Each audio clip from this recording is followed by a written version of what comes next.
పెట్టుబడుల అవగాహనపై రేవంత్ మరియు గిరిబాబు గారు కండక్ట్ చేసే వెబినార్ కోసం ఈ నెంబర్కి కాల్ చేయండి.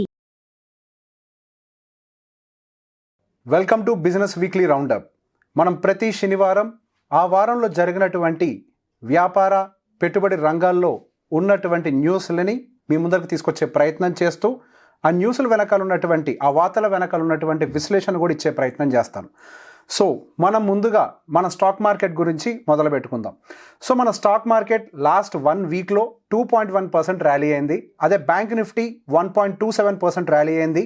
మిడ్ క్యాప్ ఇండెక్స్ అయితే కేవలం 0.5%, అది స్మాల్ క్యాప్ ఇండెక్స్ అయినట్లయితే దాదాపుగా 0.85% మాత్రమే ర్యాలీ అయింది.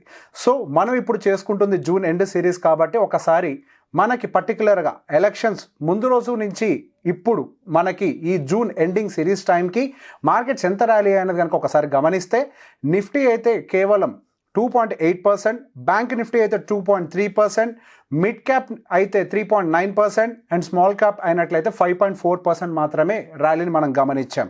కాకపోతే ఇన్ బిట్వీన్ దాదాపుగా మనం ఈ ఎలక్షన్ రిజల్ట్స్ వల్ల దాదాపుగా 21% వరకు కూడా వాలటాలిటీ మనం గమనించాం. ఆల్మోస్ట్ నిఫ్టీలో అయితే మనం దాదాపుగా 10 to 11% వాలటాలిటీ గమనించాము. అదే బ్యాంక్ నిఫ్టీలో కూడా సుమారుగా 11 to 12% వాలటాలిటీ వచ్చింది. అదే మిడ్ క్యాప్ నిఫ్టీలో అయితే సుమారుగా 18% వాలటాలిటీ అండ్ స్మాల్ క్యాప్లో అయినట్లయితే సుమారుగా 21% వాలటాలిటీ అయితే మనం గమనించాం. మనకి ఈ నెల మొత్తంలో హ్యూజ్ వాలటాలిటీ ఉన్నప్పటికీ మనం ఆన్ క్లోజింగ్ బేసిస్ అంటే ఎలక్షన్ ముందు రోజు ఏదైతే హై ఫామ్ చేసిందో వాటి నుంచి మార్కెట్స్ అనేవి అబ్నార్మల్గా ముందలకైతే వెళ్ళనట్టుగానే కనిపిస్తోంది. అండ్ దాంతోపాటుగా మనకి ఈ వారంలో పర్టికులర్గా ఒక ఇంపార్టెంట్ స్టాక్ రిలయన్స్ దాదాపుగా 21 lakh crore యొక్క కెపాసిటీని దాటేసింది. అంటే మనకి మార్కెట్ క్యాప్చర్ని దాటేసింది. అండ్ పర్టికులర్గా మనకి ఈ 5G స్పెక్ట్రమ్ ఆప్షన్స్ అని జరిగిన తర్వాత ఏవైతే వాళ్ళు జియోకి సంబంధించి అంటే జియో టెలికామ్కి సంబంధించి టారిఫ్స్ని పెంచుతారు అని ఒక న్యూస్ బయటకు వచ్చిందో ఆ తర్వాత హ్యూజ్ బయింగ్ మనకి రిలయన్స్లో కనిపించింది. సో దానితోటి 21 lakh crore India's first company 21 lakh crore అయితే క్రాస్ చేయడం మనం గమనిస్తున్నాం.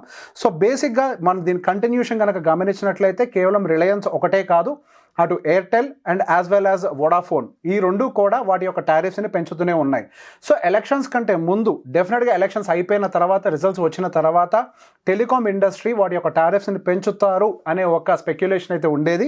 సో మనకి 2G స్పెక్ట్రమ్ ఆప్షన్ కంప్లీట్ అయిపోయిన తర్వాత వాళ్ళ యొక్క టారిఫ్స్ని దాదాపుగా 20 నుంచి 25% వరకు కూడా ఇంక్రీజ్ చేస్తున్నట్టుగా గమనిస్తున్నాం. సో ఈ 20 to 25% టారిఫ్ ఇంక్రీజ్ చేయడం వల్ల కన్జ్యూమర్ పాయింట్ ఆఫ్ వ్యూలో అంటే మనం ప్రతి నెల రీఛార్జ్ చేసుకునే వాళ్ళగా మనం గమనించినట్లయితే అదొక హ్యూజ్ బర్డన్గా మారుతుంది. అదే ఇన్వెస్టర్స్ పాయింట్ ఆఫ్ వ్యూలో కనుక గమనించినట్లయితే వాళ్ళకి ARPU అంటే మనకి యావరేజ్ రెవెన్యూ పర్ యూజర్ వచ్చేసరికి సుమారుగా 15 to 18% గ్రోత్ ఉండడానికి అవకాశం కనిపిస్తుంది. సో పర్టికులర్గా ఈ పెంచుతున్న టారిఫ్స్ వల్ల వోడాఫోన్ ఆల్రెడీ ఏదైతే కష్టాల్లో ఉందో ఈ పెంచుతున్న టారిఫ్స్ వల్ల వాళ్ళ మార్జిన్స్ కూడా కొంతవరకు గ్రో అయ్యి వాళ్ళు స్టెబిలైజ్ అవ్వడానికి అవకాశం ఉన్నట్టుగా కనిపిస్తుంది. అండ్ అలానే ఎయిర్టెల్ అయి ఉండొచ్చు అండ్ యాజ్ వెల్ యాజ్ మనకి జియో టెలికామ్ అయి ఉండొచ్చు. ఇవన్నీ కూడా వాటి యొక్క రెవెన్యూస్తో పాటు మార్జిన్స్ని కూడా విపరీతంగా పెంచడానికి అవకాశాలు అంటే చూపిస్తున్న లెక్కల ప్రకారం 15 to 18% ఆల్మోస్ట్ వాళ్ళ మార్జిన్స్ని గ్రో చేయడానికి ఉపయోగపడుతుంది అన్నట్టుగానే మనకు డేటా కనిపిస్తుంది. సో బేసిక్గా మనకి 20 to 25% టారిఫ్ ఇంక్రీజ్ అనేది మన పాయింట్ ఆఫ్ వ్యూలో కన్జ్యూమర్ పాయింట్ ఆఫ్ వ్యూలో పెద్దదిగా ఉండొచ్చేమో కానీ ప్రపంచవ్యాప్తంగా టెలికాం ఇండస్ట్రీ టారిఫ్స్తో కంపేర్ చేసినట్లయితే మనం ఒక రకంగా లోయెస్ట్లోనే ఉన్నాము. సో బేసిక్గా వీళ్ళ యొక్క టారిఫ్స్ ఇంకా ఎక్కువగా పెంచడానికి కూడా వీళ్ళకి స్కోప్ ఉంది. సో ఇన్వెస్టర్ పాయింట్ ఆఫ్ వ్యూలో ఈ పర్టిక్యులర్ సెక్టార్ టెలికాం సెక్టార్ అయితే డెఫినెట్గా కొంతవరకు ఒక మంచి ఇన్వెస్ట్మెంట్ ఆపర్చునిటీస్గా ఉండడానికి అవకాశం ఉంది. మీరు మీ యొక్క రీసెర్చ్ అనాలిసిస్ని బేస్ చేసుకొని ఇన్వెస్ట్ చేసుకునే ప్రయత్నం చేయొచ్చు. అండ్ దాంతోపాటుగా ఇంకొక ఇంపార్టెంట్ న్యూస్ ఏంటి అని అంటే మన ఇండియన్ బాండ్స్ అఫీషియల్గా JP Morgan's government bond index emerging markets ఇండెక్స్లో లిస్ట్ అవ్వటం గమనించాం. అది పర్టికులర్గా శుక్రవారం నాడు జరిగింది. సో దీనివల్ల మనకేంటి లాభం, దాదాపుగా మనకి లిస్టింగ్ వల్ల ప్రతి నెల $2 billion మన ఇండియాకి ఇన్ఫ్లోస్ రావడానికి అవకాశం ఉంది. సో బేసిక్గా వాళ్ళ ఎమర్జింగ్ మార్కెట్ సెక్టార్లో ఆ బాండ్ మార్కెట్లో 10% షేర్ వరకు అలాకేట్ చేస్తాము అని చెప్పారు. అది ఒకేసారి కాకుండా ప్రతి నెల 1% చొప్పున పెంచుకుంటూ వెళ్తామని చెప్పారు. సో దాదాపుగా మనకి 1% లెక్క ప్రకారం కనుక గమనించినట్లయితే ఈ 10 monthsలో $20 నుంచి $25 billion వరకు కూడా మన ఇండియాకి ఇన్ఫ్లోస్ రావడానికి అయితే ఎక్కువగా అవకాశాలు కనిపిస్తున్నాయి. సో ఈ ఇన్ఫ్లోస్ మనకి ఇండియాలోకి రావటం వల్ల మన రూపీ కూడా బలపడటానికి ఎక్కువ అవకాశాలు కనిపిస్తున్నాయి. అండ్ మనకి దాదాపుగా 82.5 వరకు కూడా మన రూపీ వాల్యూ రావడానికి అవకాశం కనిపిస్తుంది అగెయిన్స్ ద యుఎస్ డాలర్.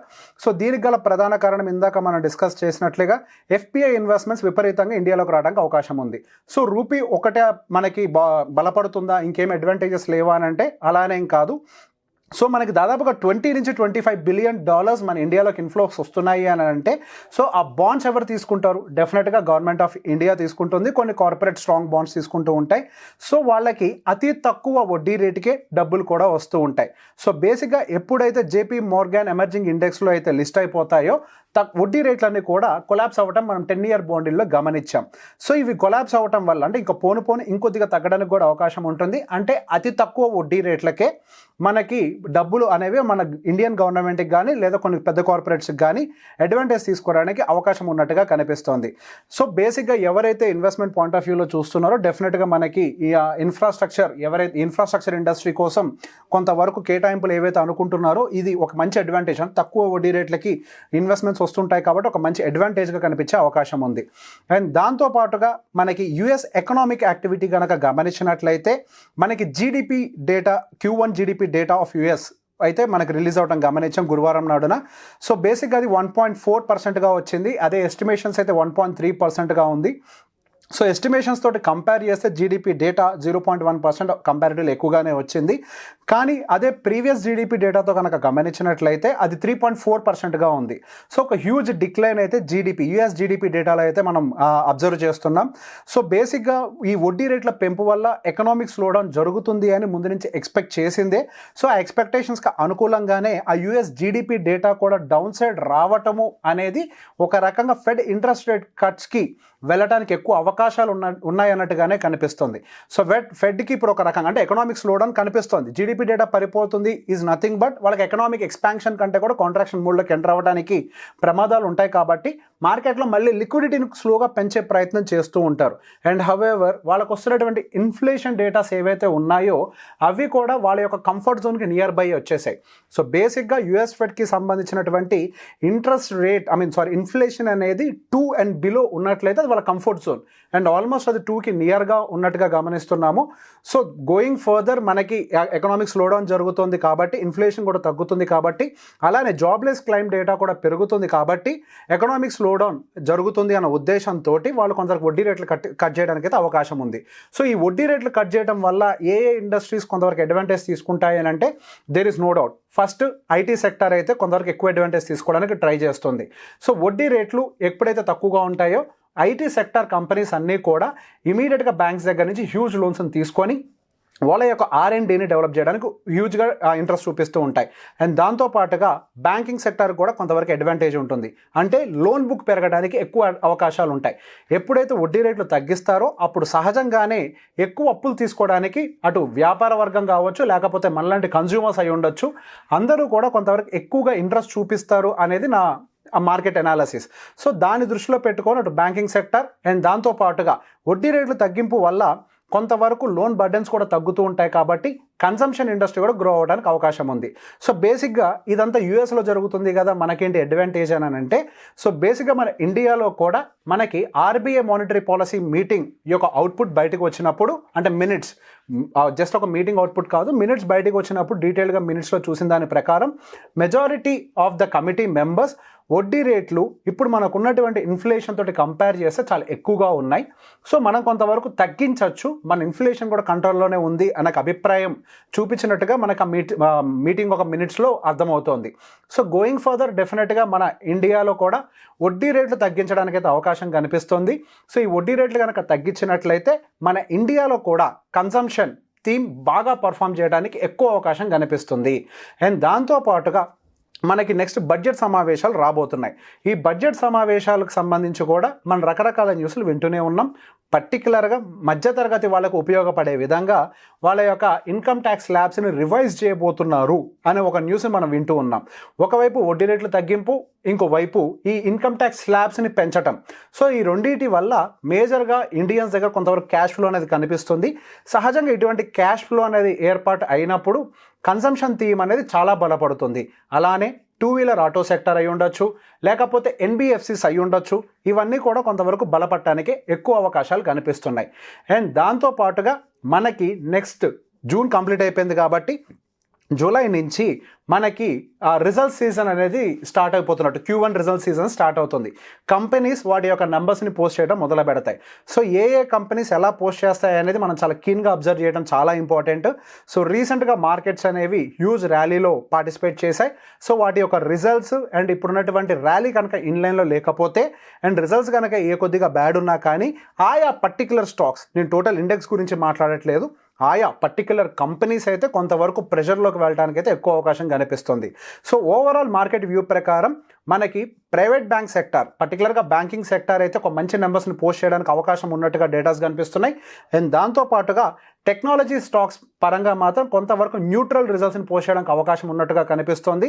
కానీ వాళ్ళకి మాత్రం ఈ వడ్డీ రేట్ల తగ్గింపు అనేది డెఫినెట్గా ఒక యాడెడ్ అడ్వాంటేజ్గా ఉండి కొంతవరకు బులిష్గా ఉంచడానికి అయితే మంచి అవకాశాలు కనిపిస్తున్నాయి. అండ్ అలానే కన్సంప్షన్కి కూడా మనం గమనించినట్లయితే కొంతవరకు వాళ్ళ revenues quarter and quarter grow అవ్వటమే కాకుండా వాళ్ళ యొక్క మార్జిన్స్ కూడా క్వార్టర్ అండ్ క్వార్టర్ గ్రో అవుతున్నాయి. అండ్ పర్టికులర్గా వాళ్ళు ఇవ్వబోయేటువంటి గైడ్లైన్స్, ఈ పర్టికులర్ ఏవైతే మన కొత్తగా అప్డేట్స్ రాబోతున్నాయో వాటిని దృష్టిలో పెట్టుకొని, అమలైన తర్వాత వాటిని దృష్టిలో పెట్టుకొని వాటి యొక్క గైడ్లైన్స్ రిలీజ్ చేస్తారు. కాబట్టి వాళ్ళ గైడ్లైన్స్ ప్రకారం కూడా మార్కెట్లో కొంతవరకు ఈ పర్టికులర్ కన్సంప్షన్ థీమ్లో ఒక బులిష్నెస్ రావడానికి కూడా మంచి అవకాశాలు అయితే కనిపిస్తూ ఉన్నాయి. సో ఇవి మార్కెట్ అప్డేట్స్. అండ్ దాంతోపాటుగా మనం రీసెంట్గా మ్యూచువల్ ఫండ్ ఇండస్ట్రీకి సంబంధించి Quant mutual fund related front రన్నింగ్కి పాల్పడింది అనే ఒక న్యూస్ని అయితే మనం విన్నాం. సో దానికి సంబంధించి ఇప్పటి వరకు వాళ్ళు ఫ్రంట్ రన్నింగ్కి పూర్తిగా పాల్పడ్డారు అని ఎటువంటి కన్ఫర్మేషన్ లేనప్పటికీ సెబీ వాళ్ళ యొక్క ఆఫీసుల మీద, అటు ముంబై అండ్ హైదరాబాద్ ఆఫీసుల మీద అయితే రైడింగ్ చేసి వాళ్ళకి సంబంధించి స్క్రూటినైజ్ అయితే చేస్తున్నారు. సో దానికి క్వాంట్ మ్యూచువల్ ఫండ్ స్పందించి మేము ఎక్కడ నుంచో అంటే ఏదో ఒక 500 కోట్ల నుంచి కొన్ని వేల కోట్ల ఏఎంకి గ్రో అయ్యాము. సో బేసిక్గా మేము ఏ విధంగా అయినా కానీ సెబీకి సహకరించడానికి రెడీగా ఉన్నామని చెప్తున్నారు. ఎటువంటి లెక్కలనైనా కానీ మేము సెబీకి ఇవ్వడానికి రెడీగా ఉన్నాము, మా దగ్గర అటువంటి యాక్టివిటీ ఏమీ లేదు అని చెప్పి వాళ్ళు కూడా గట్టిగా చెప్తున్నారు. సో దానివల్ల పెట్టుబడిదారులకు ఏమైనా నష్టం ఉందా అంటే ఇంతకుముందు కూడా వీడియో చేసుకున్నాము.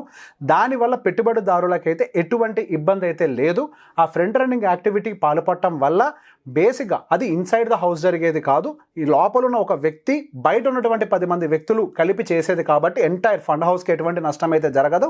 అలానే పెట్టుబడిదారులకు కూడా ఎటువంటి నష్టం అయితే జరిగే అవకాశం అయితే ఇప్పుడు మనకి కనిపించట్లేదు. అండ్ దాంతోపాటుగా గ్రో యాప్కి సంబంధించి కూడా మనం రీసెంట్గా న్యూస్లో, యూట్యూబ్లో కానీ లేకపోతే సోషల్ మీడియా ప్లాట్ఫామ్స్లో విపరీతంగా వింటున్నాం. ఈ గ్రో యాప్కి సంబంధించి ఏదో ఒక ఫోలియో నెంబర్ బై మిస్టేక్ ఒక ఇన్వెస్టర్కి అలాట్ అయిపోయింది అని, అతను డబ్బులు కట్టనప్పటికీ ఆ ఫోలియో నెంబర్ అలాకేట్ అయిపోయింది అని చెప్పి గ్రో చెప్తోంది. ఇన్వెస్టిగేషన్ తర్వాత కూడా తెలిసింది ఏంటి అంటే అతనైతే ఇన్వెస్ట్మెంట్ పెట్టలేదు, కానీ టెక్నికల్ గ్లిచ్ వల్ల వాళ్ళకి ఆ ఫోలియో నెంబర్ అనేది అలోకేషన్ జరిగింది అన్నట్టుగా ఒక క్లారిఫికేషన్ అయితే వచ్చింది. బట్ అప్పటికి మా వైపు టెక్నికల్ గ్లిచ్ ఉంది కాబట్టి మేము మీకు అమౌంట్ని, డబ్బుల్ని ఇస్తున్నాము, రిటర్న్ చేస్తున్నామని అనకూడదు, డబ్బుల్ని ఇస్తున్నాము, ఇప్పటిదాకా ఏదో చూసారో డబ్బుల్ని ఇస్తున్నాము అని చెప్పి రీపే చేయడం కూడా జరిగింది. సో బేసిక్గా మార్కెట్లో ఇటువంటి న్యూస్ అప్డేట్స్ అనేవి రెగ్యులర్గా వచ్చిపోతూనే ఉంటాయి. అండ్ వాటికి సంబంధించి ఇన్డెప్త్గా మనం అనాలిసిస్ చేసుకోకుండా కనుక మనం డైరెక్ట్గా భయపడిపోయి విత్డ్రాల్ చేసిన, అటు క్వాంట్ మ్యూచువల్ ఫండ్ అయ్యి ఉండొచ్చు, ఇటు గ్రో అయ్యి ఉండొచ్చు, ఇంకేదైనా ఇన్స్టిట్యూట్ అయ్యి ఉండొచ్చు, ఇటువంటి వాటిల్లో ఏమి చేసినా కానీ మనం ఇబ్బంది పడటానికి అవకాశం ఉంది. పూర్తిగా న్యూస్ విన్న తర్వాత ఏమైనా యాక్షన్స్ తీసుకోండి. అండ్ దాంతోపాటుగా మరొక ఇంపార్టెంట్ న్యూస్ గమనించింది ఏంటి అని అంటే సెబీ ఈ ఫిన్ ఇన్ఫ్లుయెన్సర్ల మీద ఒక రకంగా ఉక్కుపాదం మోపబోతుంది అన్నట్టుగానే కనిపిస్తుంది. ఎవరైతే ఈ ఫిన్ ఇన్ఫ్లుయెన్సర్లు అనేవాళ్ళు ఫైనాన్షియల్ అడ్వైజర్స్ ఇస్తూ ఉంటారో ఆన్లైన్లో, వాళ్ళ మీద కఠిన చర్యలు తీసుకుంటామని చెప్తున్నారు. అండ్ వాళ్ళు ఎటువంటి పరిస్థితుల్లో కూడా ఏ బ్రోకర్తో కానీ ఫైనాన్షియల్ అడ్వైజర్తో కానీ టైఅప్ పెట్టుకొని ప్రమోషన్స్ చేయకూడదు అని, అలానే వీళ్ళు కూడా వాళ్ళకి ఎటువంటి ఆర్థిక లావాదేవీలు మెయింటైన్ చేయకూడదని కూడా చాలా క్లియర్గా చెప్తున్నారు.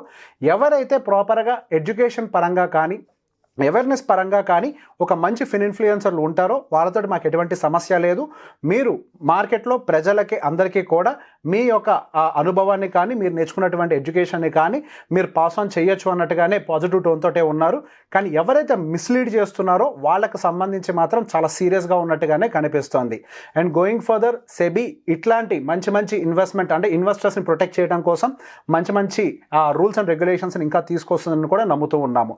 సో ఈ వారానికి వారానికి ఏవైతే ముఖ్యమైన న్యూస్లు ఉన్నాయో, వార్తలు ఉన్నాయో వాటన్నిటిని కూడా మీ ముందరికి తీసుకొచ్చే ప్రయత్నం చేశాను. అలానే ప్రతి వారం శనివారం రోజు మీ ముందరికి ఇటువంటి మరిన్ని మంచి కొత్త న్యూస్లతోటి మీ ముందరికి వచ్చే ప్రయత్నం చేస్తాను. Thank you very much. Suman టీవీలో మీ పర్సనల్ అండ్ బిజినెస్ ప్రమోషన్స్ కోసం కింది నెంబర్కి కాంటాక్ట్ చేయండి.